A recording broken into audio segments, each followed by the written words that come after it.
Assalamualaikum warahmatullahi wabarakatuh. Yang saya hormati dosen pembimbing saya Bapak Slamet Sudiri, dosen penguji dan teman-teman sekalian. Semoga berada dalam keadaan sehat dan dalam lindungannya.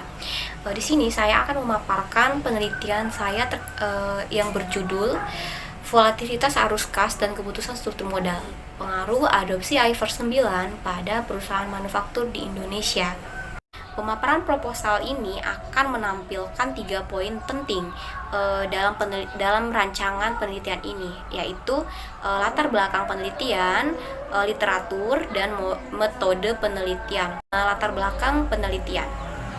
Nah, penelitian ini dilatar belakangi yaitu pertama dengan melihat pentingnya keputusan pendanaan dalam menjalankan suatu perusahaan, di mana keputusan pendanaan itu merupakan salah satu pertimbangan penting bagi manajer dalam menjalankan perusahaan. Nah, hal ini didukung dengan teori trade-off yang dikemukakan oleh Myers dan Majluf tahun 1984, bahwa setiap perusahaan itu harus memiliki struktur modal yang optimal agar dapat membiayai operasional perusahaan. Nah, untuk memenuhi kebutuhan dana tersebut, manajer dituntut mampu menyediakan dana tersebut, biasanya itu melalui utang jangka panjang dan ekuitas yang sinkron dengan perusahaan atau model bisnis perusahaan. Kedua, Indonesia yang merupakan negara emerging market dan menurut John tahun 2011, GAO 2011, bahwa lokasi geografis itu mempengaruhi kebijakan pendanaan perusahaan. Nah, latar belakang negara Indonesia sebagai negara emerging market itu memiliki potensi adanya peningkatan utang yang lebih tinggi. Nah, sistem keuangan di Indonesia juga masih didominasi oleh pendanaan dengan pengelolaan leverage atau pengelolaan utang. Hal ini didukung dengan pendapat Trinks DKK 2019 bahwa sektor perbankan di Indonesia itu memiliki kapitalisasi yang lebih tinggi dibandingkan dengan persyaratan Basel III yang tidak umum terjadi di negara Asia Pasifik.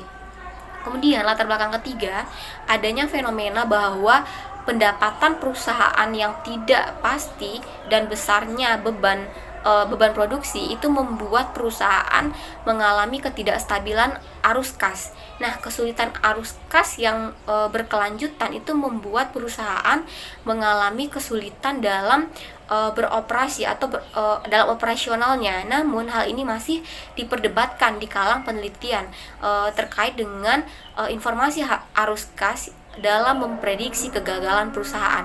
Kemudian adanya penelitian Bates et al. 2009, Huang and Ritter 2016, Harissa and Scott 2019, mereka menemukan hubungan positif signifikan antara volatilitas arus kas dengan penggunaan utang. Sedangkan Larry dan Roberts tahun 2005 dan juga Antonio DKK 2008, mereka tidak menemukan bahwa volatilitas itu penting dalam menjalankan struktur modal perusahaan. Kemudian adanya isu terkait adopsi IFRS 9 sejak awal 2018, di mana PSAK 71 itu memperkenalkan pengaturan klasifikasi dan pengukuran instrumen keuangan berdasarkan karakteristik kontraktual arus kas dan model bisnis entitas. Kemudian Gronjak 2019 menyatakan IFRS itu dipandang sebagai pembaharuan akuntansi karena model expected credit loss yang menggunakan pendekatan masa depan. Nah, pendukung dari standar baru ini menyatakan bahwasanya adopsi IFRS ini akan meningkatkan kualitas pelaporan keuangan dan transparansi laporan keuangan tersebut. Nah, di sini bisa saya tarik bahwasanya dengan adanya adopsi isu penerapan IFRS 9 ini akan mendorong perusahaan akan lebih baik dalam mengelola utang berdasarkan model bisnis perusahaannya, sehingga mereka meningkatkan komparabilitas laporan keuangan agar dapat menarik kreditur dan bisa lebih mempercayai perusahaan. Selanjutnya, rumusan masalah.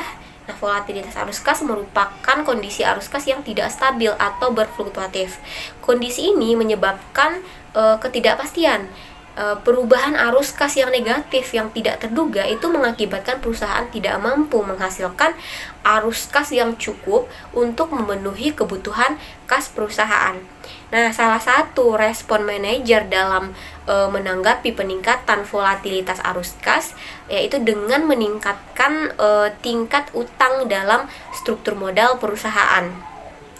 Peningkatan keputusan struktur modal perusahaan itu bertujuan agar perusahaan mampu menutupi kondisi arus kas yang tidak stabil yang berkemungkinan akan berpengaruh pada resiko kegagalan. Nah, kemudian iFirst di sini menawarkan dua manfaat bagi laporan keuangan, yaitu yang pertama kualitas dan yang kedua komparabilitas laporan keuangan yang tinggi, sehingga penerapan iFirst 9 ini memacu perusahaan memiliki insentif untuk mengelola leverage berdasarkan model bisnis perusahaan dan pendanaan perusahaan.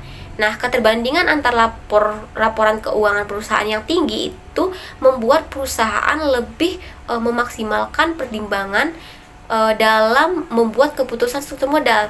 Hal ini bertujuan agar perusahaan dapat dipercaya oleh pihak-pihak pemberi kredit dalam penerbitan utang perusahaan. Nah, yang menjadi pertanyaan penelitian yaitu satu, apakah ada hubungan positif antara volatilitas arus kas dengan keputusan struktur modal? Yang kedua, apakah penerapan iFirst 9 itu mempengaruhi volatilitas arus kas dengan keputusan struktur modal perusahaan? Landasan teori. Landasan teori dalam penelitian ini menggunakan trade-off teori yang dikemukakan oleh Myers dan Majalov tahun 1984. Trade-off di sini merupakan suatu pertimbangan perusahaan dalam memilih pembiayaan utang, yaitu dengan mempertimbangkan biaya dan manfaat yang akan diperoleh perusahaan. Kemudian menurut Brigham tahun 2001, struktur modal yang ideal itu dapat dicapai dengan menyetarakan antara biaya dan manfaat yang akan diperoleh atas penggunaan utang. Nah, kebijakan struktur modal menyeimbangkan trade-off antara tingkat pengembalian yang diharapkan dengan risiko yang akan dihadapi. Perusahaan dengan tingkat volatilitas arus kas yang tinggi itu tentu akan berusaha menutupi volatilitas arus kas dengan cara meningkatkan tingkat rasio utang. Tujuan pustaka yang pertama, struktur modal. Menurut Huang DKK tahun 2005, struktur modal itu merupakan rasio pembiayaan permanen perusahaan yang diperoleh dari penggabungan antara utang jangka panjang, saham biasa, saham preferen, dan akumulasi laba ditahan. Salah satu keputusan penting perusahaan adalah keputusan pendanaan. Nah, struktur modal yang baik itu akan mencerminkan kemampuan pendanaan perusahaan yang baik. Menurut Brigham and Houston tahun 2006, secara langsung keputusan struktur modal akan berpengaruh terhadap tingkat risiko yang akan ditanggung oleh pemegang saham dan besarnya taraf pengembalian yang diharapkan.